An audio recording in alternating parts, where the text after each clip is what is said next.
En ce temps-là, Pierre s'approcha de Jésus pour lui demander « Seigneur, lorsque mon frère commettra des fautes contre moi, combien de fois dois-je lui pardonner?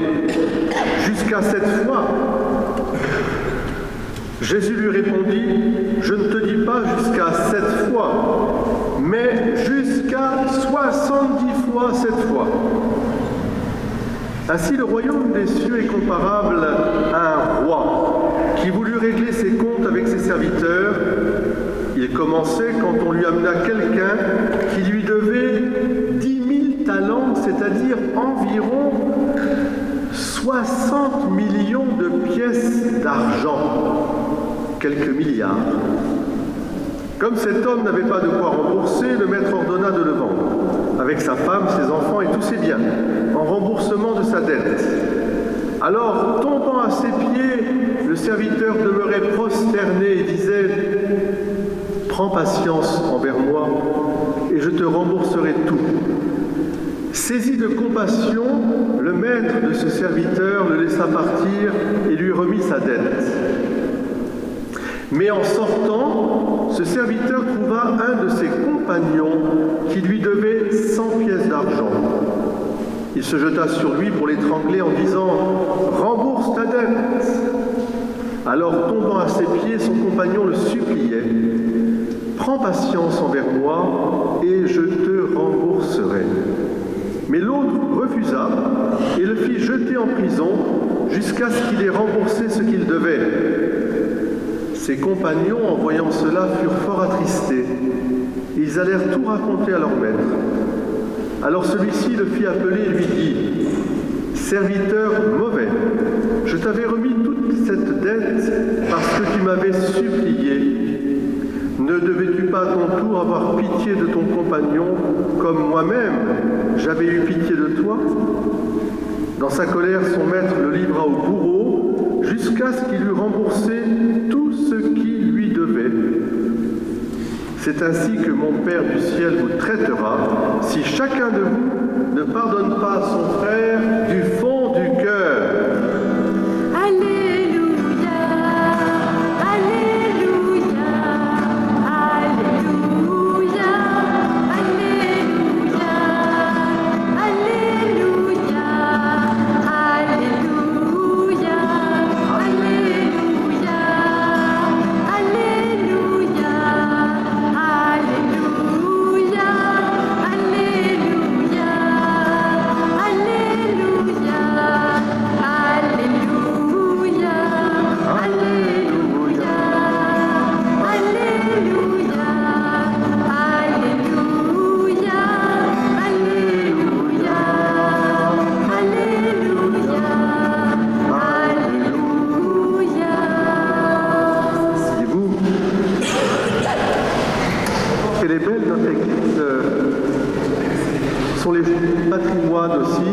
Cet après-midi, il y aura une visite de l'église. Bernard, à quelle heure?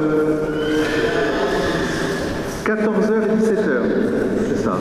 Donc on remercie l'association des Amis Notre-Dame-du-Lac, liée aussi à rendre vivante ce qui est déjà une église vivante de pierres vivantes. Les pierres vivantes, c'est vous, et en particulier les enfants, c'est vous des pierres vivantes parce que vous êtes pleins de louanges, etc.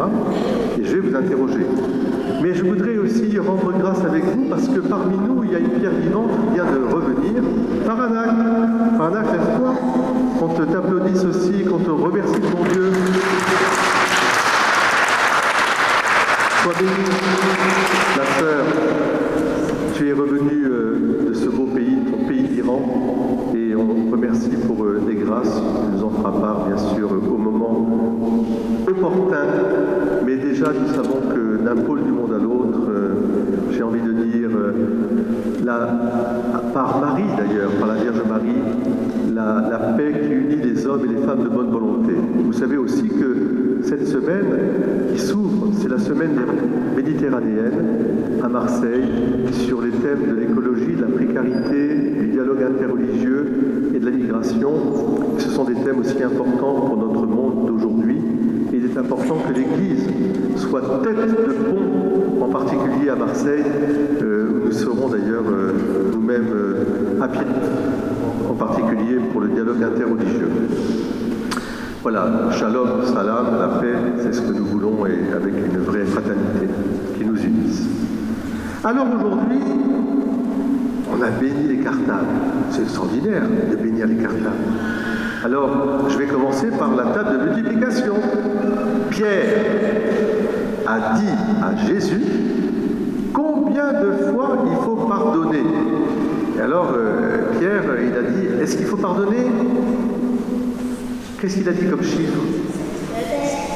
Mais oui, 7. Alors les enfants et les grands-enfants, pensez le chiffre 7.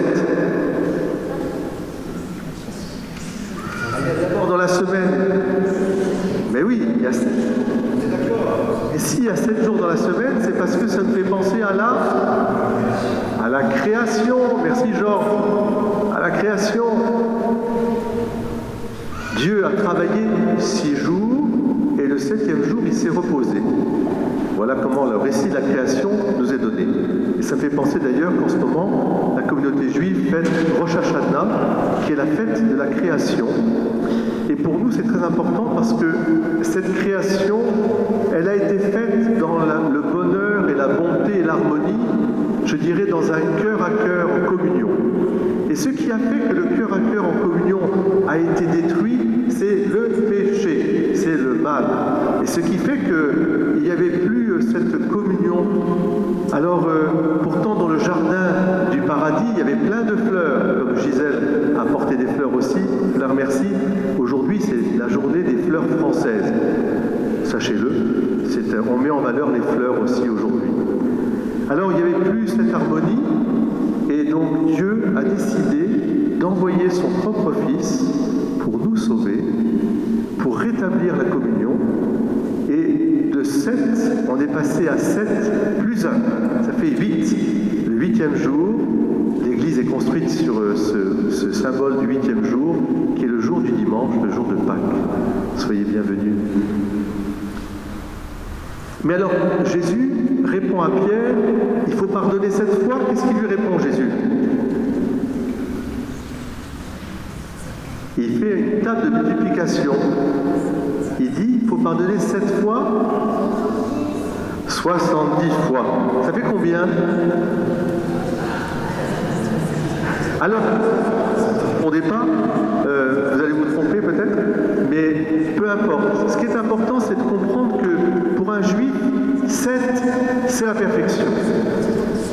Si on rajoute 70 fois, 7 fois, c'est comme si on touchait à l'infini. On est perdu. Dieu, au fond, ne veut pas qu'on compte. L'amour ne compte pas. Et la miséricorde du Dieu est infinie. Dieu ne se lassera jamais d'offrir son pardon à l'humanité. Jamais, jamais, jamais. Et nous, il nous demande non seulement de savoir dire à papa et maman, est-ce que je peux faire ceci? De dire aussi merci, mais vous savez aussi qu'on dit pardon dans l'éducation. C'est très important. Alors je vais vous raconter une histoire un peu drôle. Et rien à voir avec mes frères protestants, mais c'est une façon aussi amusante de raconter. Un jour, il y a John, il était marié, ça arrive, il avait une belle-mère, ça arrive aussi. Et en fait, et John, par un accès de colère, il a tué sa belle-mère. Terrible. Ça arrive aussi. Et donc, pris de remords dans son fort interne, lui, l'anglais, pourvu qu'on batte les Anglais en rugby, bien sûr, il va au temple, et il va trouver le pasteur James, et il entre dans la pièce où James est là, il dit « Pasteur, j'ai besoin de demander pardon à Dieu, j'ai tué ma belle-mère. Ah, grave péché, etc. C'est terrible. Donc, repens-toi, et puis fais une prière, et puis implore le Seigneur, etc. » Bon. Alors, puis il faut dire aussi qu'il avait des griefs contre sa belle-mère, ça remontait toujours. Il faut pardonner du fond du cœur. Et alors, il s'est dit, bon, il sort du temple, puis en face, il y avait l'église Saint Patrick. Il y avait le bon père Gabriel qui était là. Il était dans son confessionnal, il y avait une petite lumière rouge. Alors, il se dit, oh, bah, tiens, je vais voir un peu qu'est-ce que, à l'église catholique, comment on fait. Alors, il rentre, il voit le confessionnal, il rentre dans le confessionnal, et puis là, il y a le guichet qui s'ouvre. Au nom du Père, du Fils, Saint-Esprit. Mon fils, et alors, mon père, je m'accuse, j'ai tué ma belle-mère. Et là, il entend le prêtre qui dit, combien de fois? Alors, cette petite blague est amusante, mais elle est profonde en fait. Ça veut dire que c'est une façon de dire que la miséricorde de Dieu est infinie. Et je crois que c'est ça au fond que veut nous enseigner le Seigneur aujourd'hui en ce dimanche. Il veut nous dire, voilà, si vous voulez vivre la foi chrétienne dans sa profondeur, il faut entrer dans le mouvement même du cœur de Dieu. Mes pensées ne sont pas vos pensées.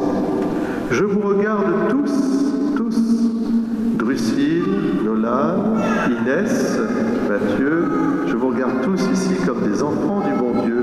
Vous êtes venus parce que vous allez présenter Inès aussi au baptême la semaine prochaine.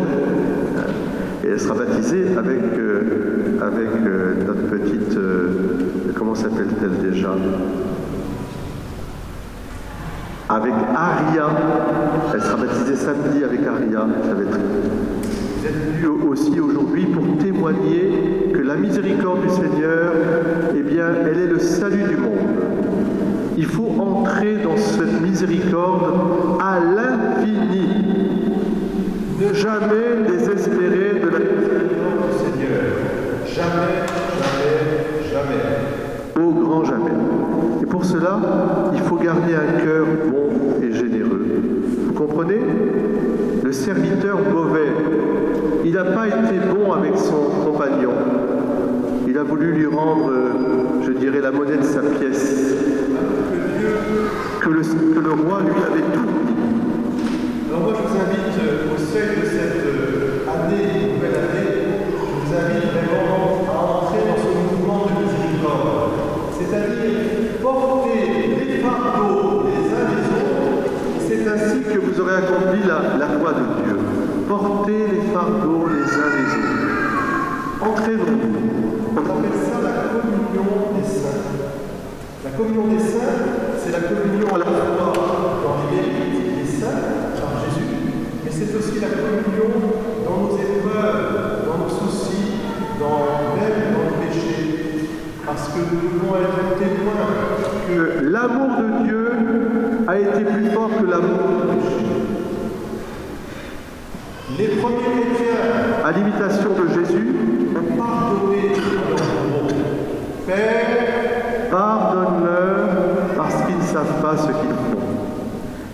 Étienne et tous les martyrs. Et ainsi, ils ont amené l'humanité à vraiment être humaine, profondément humaine, dans le pardon. Bien que aussi, nous devons entrer dans ce mouvement.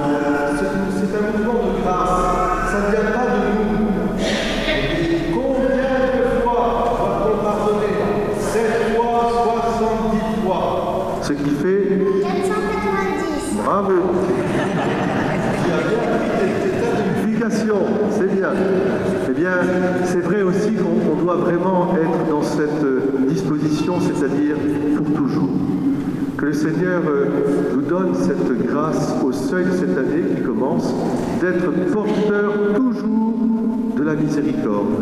C'est-à-dire, non pas l'oubli, ça ne veut pas dire aussi, non pas la guérison, mais unir nos cœurs les uns aux autres, pour se porter les uns les autres vers la rédemption.